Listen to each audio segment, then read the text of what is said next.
No, ¿por qué? Porque ese Real Decreto, tenemos que pensar que es del año 97, han pasado casi 20 años desde la promulgación de ese Real Decreto, y sin duda las necesidades de la sociedad en cuanto al mundo de la seguridad y de la prevención han cambiado, han evolucionado desde mi punto de vista. Antes lo importante era tener un perfil técnico importante, un perfil técnico potente, pero toda la parte de comunicación, lo que se llaman competencias suaves, prácticamente no se recogen y no se habla en absoluto de ellas. Si no recuerdo mal, de un programa que se diseñó originariamente de 600 horas, que si hacíamos el resto de especialidades nos íbamos a 1150, solamente recoge 30 horas relacionadas con formación, con habilidades de negociación, etcétera, etcétera. Con lo cual, realmente para mí, la labor del técnico de prevención es una labor claramente orientada al liderazgo, a la negociación, a la credibilidad, y todo eso no se consigue con 30 horas como es evidente dentro de un programa tan extenso.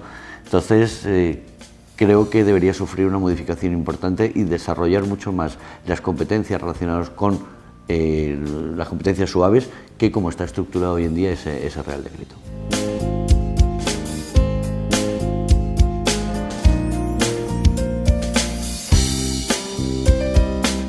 Fundamentalmente, ahora mismo las escuelas de negocios no deberían impartir los másteres de prevención. ¿Por qué? Porque todos sabemos que después del año 2010, el año 2009 exactamente, se puso en marcha la disposición adicional tercera del Real Decreto 3997 del Reglamento de los Servicios de Prevención, a través del cual las competencias en materia de formación superior en prevención pasaron de trabajo a educación. ¿Qué quiere decir eso? Que después de esa reforma toda la educación superior queda reservada al ámbito universitario.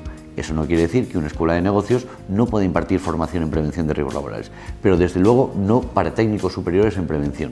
Eso quiere decir que cualquier técnico que quiera ejercer legalmente su profesión tiene que realizar su máster en prevención de riesgos laborales en una universidad o un centro universitario legalmente autorizado por, en este caso por ANECA, por el Ministerio de Educación, para poder impartirlo válidamente.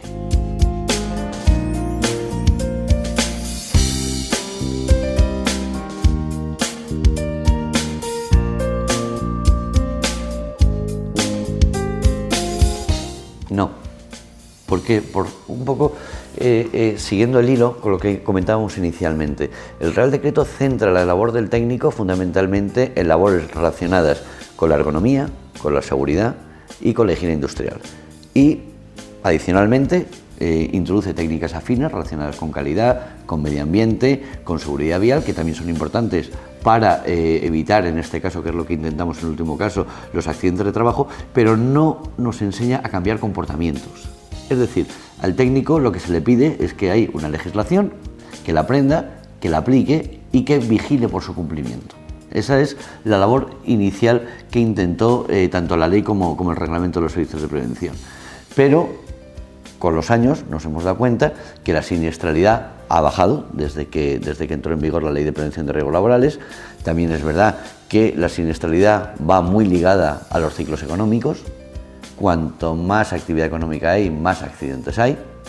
Ahora yo estoy haciendo la tesis doctoral sobre el impacto en el mercado que ha tenido la salida de los técnicos de prevención sobre la siniestralidad, y es verdad que ha tenido impacto, pero ha tenido un impacto relativo. Va mucho más relacionado con el ciclo económico que con la labor de los técnicos. ¿Y cuál es el principal problema? ¿Por qué no hemos bajado más la siniestralidad desde mi punto de vista? Porque no hemos trabajado las competencias adecuadas para que un técnico consiga que el trabajador cambie comportamientos. Hasta ahora hemos hecho una prevención muy orientada a evitar la sanción, no a evitar el accidente. Lo que quería el empresario fundamentalmente era que si venía el inspector de trabajo no me pusiese la sanción, pero no había una preocupación excesiva porque un trabajador no se lesionase. Sí que la había, pero no se hacía nada eficaz para evitarlo. Entonces, si hubiésemos desarrollado ese tipo de competencias en los técnicos, probablemente hubiésemos centrado el tiro mejor a la hora de evitar los accidentes, pero insisto, a través de cambio de comportamiento de los trabajadores.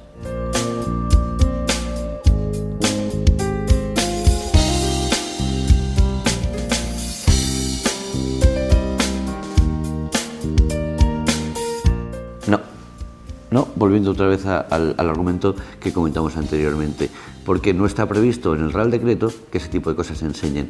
Es más, nosotros hemos intentado introducir este tipo de dinámicas de áreas de conocimiento dentro del máster de prevención, pero en este caso ANECA, que es quien autoriza estos programas en la universidad, no lo contempla oportuno porque no viene recogido en la normativa de referencia. Es decir, al final es la pejeya que se muerde la cola. Quieres poner algo en marcha, pero no se puede porque el Ministerio de Educación no te lo permite, porque la normativa del Ministerio de Trabajo no lo contempla.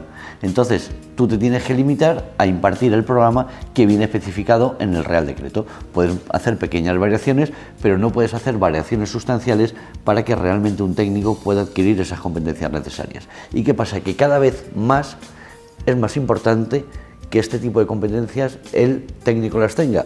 Ahora Internet es un medio estupendo para comunicación. Hay intranet, podemos hacer juegos de gamificación, tenemos muchas oportunidades de comunicar y de transmitir una prevención de acuerdo a los tiempos actuales. Entonces, ¿qué pasa? Que al final los técnicos que tienen iniciativa y tienen inquietud sí que se reciclan y ellos mismos trabajan estos temas, pero no realmente por los conocimientos que han adquirido del máster, sino por formación continua, formación de reciclaje o, en la mayoría de los casos, simplemente por su inquietud personal.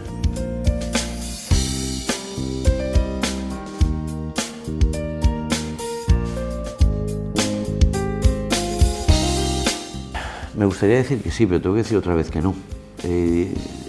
Aunque hemos evolucionado, ha mejorado mucho, pero realmente los departamentos de prevención siempre han sido departamentos staff en el que en la mayoría de los casos solamente se les escuchaba cuando había un accidente o cuando había una inspección de trabajo. Era un departamento que habitualmente nadie le prestaba el apoyo que necesitaba, casi nadie veía el peso o la importancia que tenía dentro de la organización. E insisto, en general se tenía porque no había más remedio. La normativa nos lo exige, lo tenemos que tener y por eso lo hemos contratado.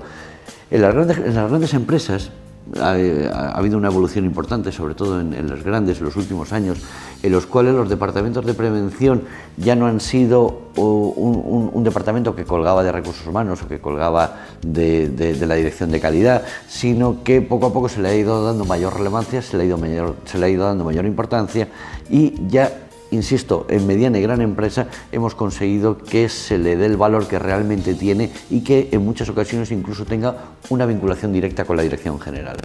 Además, en muchas empresas que desgraciadamente la letra con sangre entra y muchos directivos tienen objetivos suyos personales a final de año, su variable, su bonus, relacionados con la siniestralidad de su departamento o de su empresa. Esas cosas, aunque no sea la vía más adecuada, son efectivas y en muchas empresas ya se han tomado. Otra cosa son las pequeñas y medianas empresas.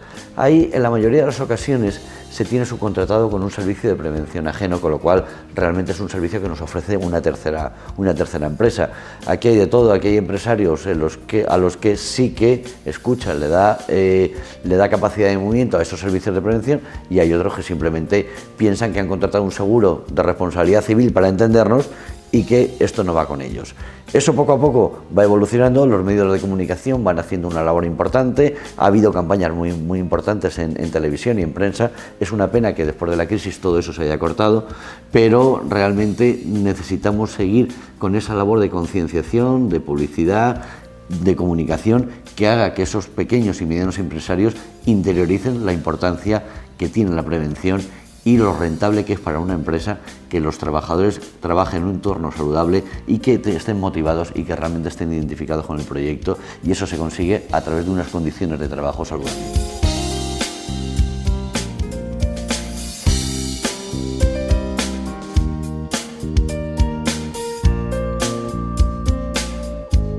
Creo que en general no.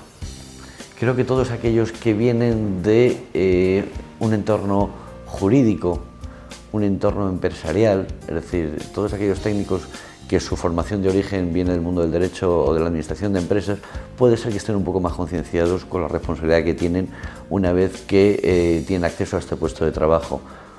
Otras ramas de conocimiento como ingenieros, arquitectos, gente que viene de humanidades, no creo que lo tenga tan claro, pero realmente la responsabilidad de un técnico es elevada.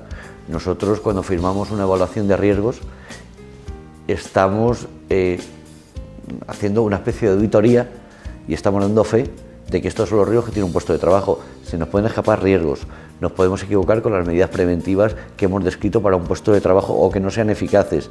Y desde luego, si hay un accidente y después nosotros no hemos identificado claramente y no hemos puesto las medidas, desde luego podemos tener un problema.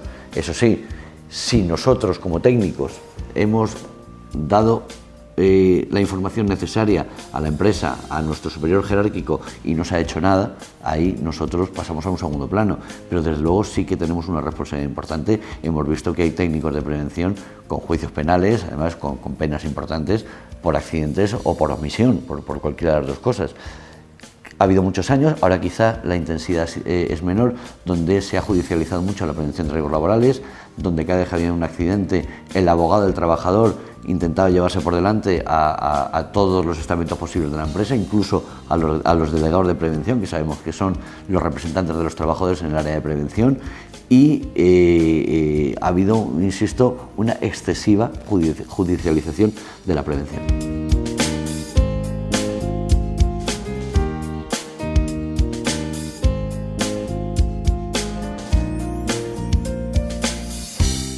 Sí y no. Vamos a ver, nadie nos dice qué tiene que hacer o qué nivel formativo tiene que tener exactamente el empresario para poder ejercer esas actividades. Lo que sí que nos dice es que actualmente hay 3 niveles de formación, uno que es la formación de nivel básico, otra que es la formación profesional relacionada con prevención de riesgos laborales y otro que es el técnico superior de prevención en el ámbito universitario. Entonces, ¿de qué depende que un empresario realice una formación u otra? Dependerá de las funciones que quiera desarrollar dentro de su empresa. Es decir, nosotros tenemos claramente desarrolladas en el artículo 35, 36 y 37 del Reglamento de los Servicios de Prevención las actividades que yo puedo desarrollar con la formación que tengo. Que yo quiero una actividad muy elemental, muy básica de coordinación con mi servicio de prevención, con un nivel básico suficiente. Que yo quiero asumir la totalidad de la prevención, haciendo las evaluaciones de riesgos, firmándolas, ocupándome de medidas preventivas, realizar todo el trabajo de prevención dentro de mi empresa, debería ir a las funciones de nivel superior, tal y como se establece en el Reglamento de los Servicios de Prevención. Entonces, sabemos que cuanto menor sea la formación que tiene el empresario en prevención, más tendrá que subcontratar con un servicio de prevención ajeno para cubrir sus carencias. Entonces, la respuesta es, depende de la actividad que quiera desarrollar exactamente el empresario dentro de su empresa. Cuanta más actividad quiera desarrollar, mayor tendrá que ser su nivel de formación.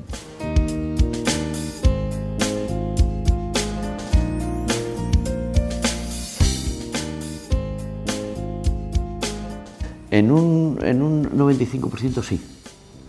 Hay una parte que evidentemente no se puede hacer online y para eso todas las universidades y centros universitarios que lo están impartiendo actualmente, al menos todas las que yo conozco, tienen talleres presenciales para cubrir esas pequeñas partes que no se cubren a través del e-learning, por ejemplo en materia de higiene industrial. Y en materia de higiene industrial tenemos que tocar un sonómetro, tenemos que saber lo que es un dosímetro y para eso tenemos que tenerlo en nuestras manos. Es importante el familiarizarnos con esos aparatos de medición que probablemente los vamos a utilizar en un futuro en nuestro trabajo diario, sobre todo cuando estamos hablando de la especialidad de higiene industrial. Entonces, son esas pequeñas cosas que desde mi punto de vista siempre tienen que ser complementadas con una parte presencial inevitable para cubrir esa parte académica, porque, insisto, el técnico tiene que conocer cómo funcionan todos esos aparatos de medición.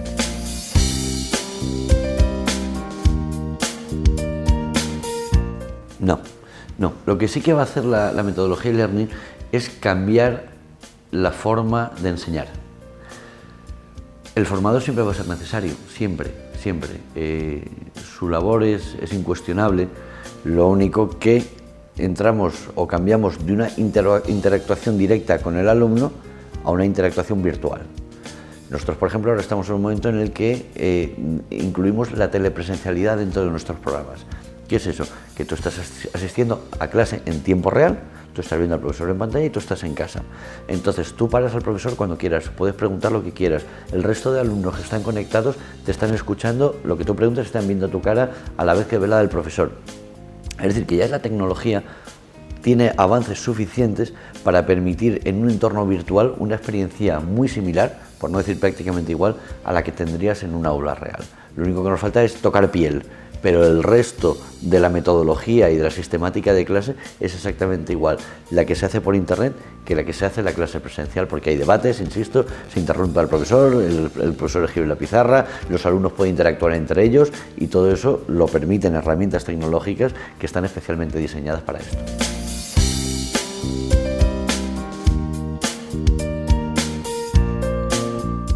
Quiero pensar que ha evolucionado mucho, y de hecho yo creo que sí que ha evolucionado en muchos ámbitos en los últimos 20 años.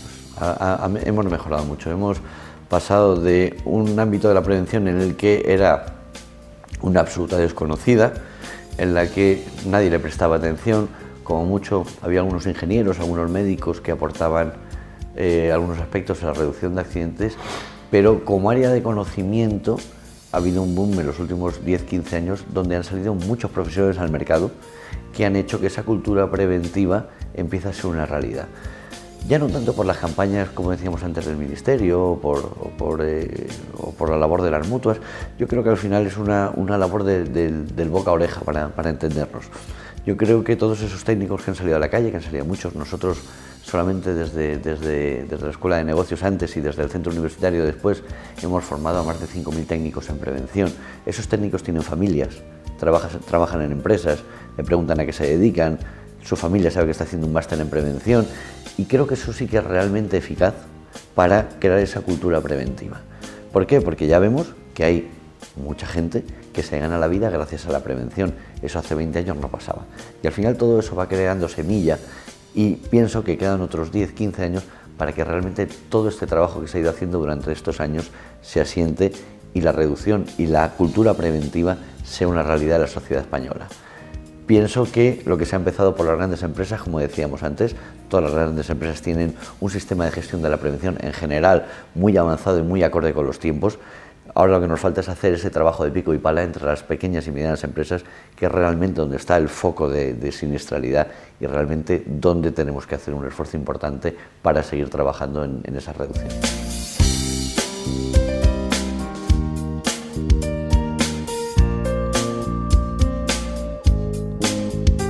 En principio tenemos una legislación en prevención muy amplia, muy potente, bien desarrollada y que desde luego cubre casi todos los aspectos, incluso me parece que está sobrelegislado en determinadas ocasiones. ¿Cuál es el problema que tenemos? Que la mayoría de la legislación, tanto la ley, el reglamento, como los posteriores reales decretos que desarrollan la ley de prevención, han pasado la media de unos 15 años, haciendo una media desde que se han promulgado hasta la actualidad. Las formas de trabajar han cambiado, han evolucionado.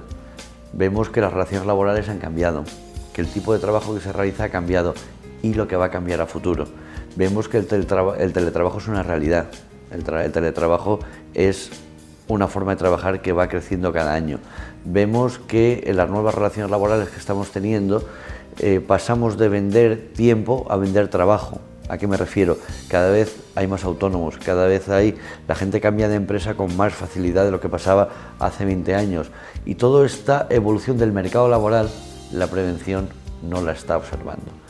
Nosotros, por ejemplo, como técnicos de prevención, cuando alguien hace teletrabajo en su casa, evidentemente no tenemos competencias para meternos en casa de nadie a ver si su silla es adecuada, si la iluminación es adecuada, si su posición es la adecuada, etcétera, etcétera.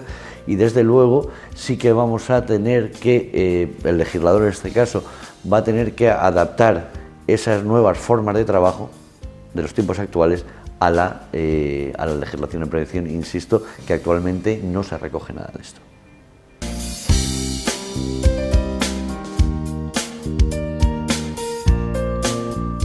Para mí el principal avance es que se habla de prevención de riesgos laborales. Para mí ese es el principal avance de que se ha obtenido durante todos estos años. Como decíamos, los medios de comunicación se hacen eco de se ha subido la siniestralidad, se ha bajado la siniestralidad, cada vez que hay un accidente de trabajo, desgraciadamente se vuelca una cantidad de información sobre ese accidente, donde ya empezamos a escribir artículos sobre prevención. Si hay un accidente en una pirotecnia, ya de repente todo el mundo empieza a interesarse sobre la siniestralidad en general, ya no solamente la pirotecnia, sino a nivel general en la construcción. Cada vez que hay un accidente importante, el único problema es que solamente nos preocupamos cuando pasa algo. Ese es el único problema que tenemos actualmente. Pero ha pasado de ser una disciplina en el más absoluto oscurantismo a ser algo abierto de lo que se debate. Organizaciones empresariales, sindicales, todas las fuerzas sociales están luchando porque esto sea una realidad. El gobierno, dentro de sus posibilidades y desgraciadamente con menos recursos de los que había hace 10 años, también intentan seguir poniendo su grano de arena para que esto sea una realidad. Todas las entidades formativas luchamos y peleamos para que los profesionales salgan lo mejor formados posibles. Los servicios de prevención por crear esa cultura preventiva y que esas pequeñas empresas realmente sepan la importancia que tiene esto. Es decir, hemos avanzado mucho desde un punto de vista de cultura preventiva, pero creo que todavía queda mucho por recorrer.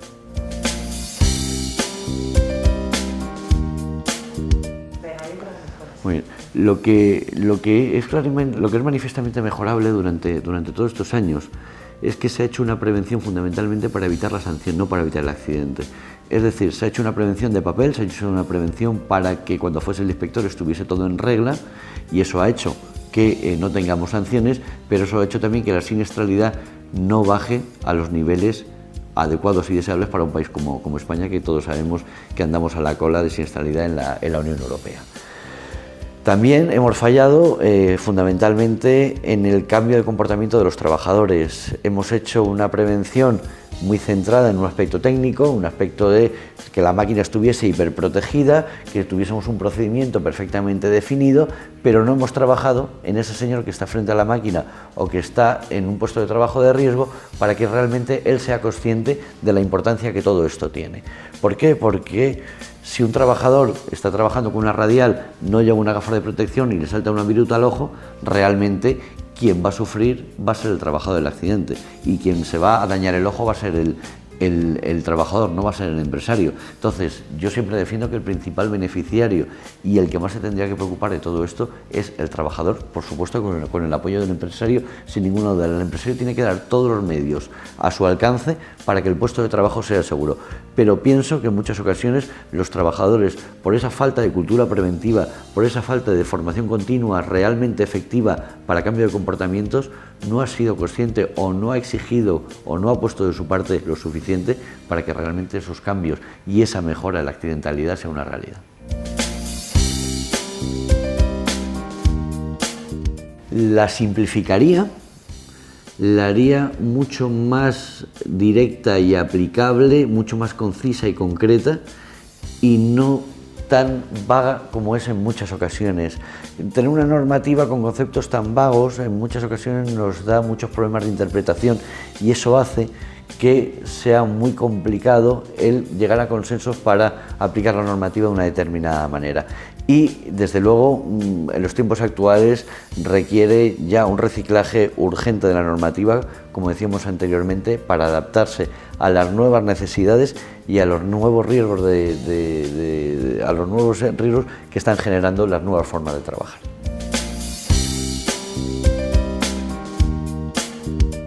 Primero, espero que sea una profesión mucho más dignificada de lo que es ahora. Eso es lo más importante. Ahora mismo, e insisto que hemos evolucionado, es una profesión con poco reconocimiento social y empresarial en general. Entonces, esa será la base, o esa será una de las bases para que realmente esto mejore y nos podamos poner a nivel de otros países con un nivel de desarrollo similar a España. Y dentro de 10 años lo que espero son servicios de prevención mucho más profesionalizados de lo que son ahora, mucho más solventes técnicamente, donde tengamos un entorno donde los precios de mercado puedan o propicien un servicio mucho más adecuado que el que se está haciendo actualmente, porque uno de los problemas que tenemos es que los precios de mercado del mundo de la prevención son muy bajos, los servicios de prevención van con unos márgenes muy bajos y al final no se puede hacer todo lo que se debería por una falta de recursos materiales, insisto, por el bajo coste que tiene el servicio de prevención. Entonces, que poco a poco dentro de esa dignificación de la profesión supondrá también una mayor remuneración de los técnicos, unos mayores ingresos y poder hacer proyectos mucho más ambiciosos y de mucha más envergadura de lo que se está haciendo ahora, porque ahora en la mayoría de los casos se hacen trabajos para salir del paso, pero no realmente con una perspectiva a futuro, proyectos que tengan una continuidad en el tiempo, porque las empresas en general no dedican los recursos materiales suficientes para que eso sea una realidad.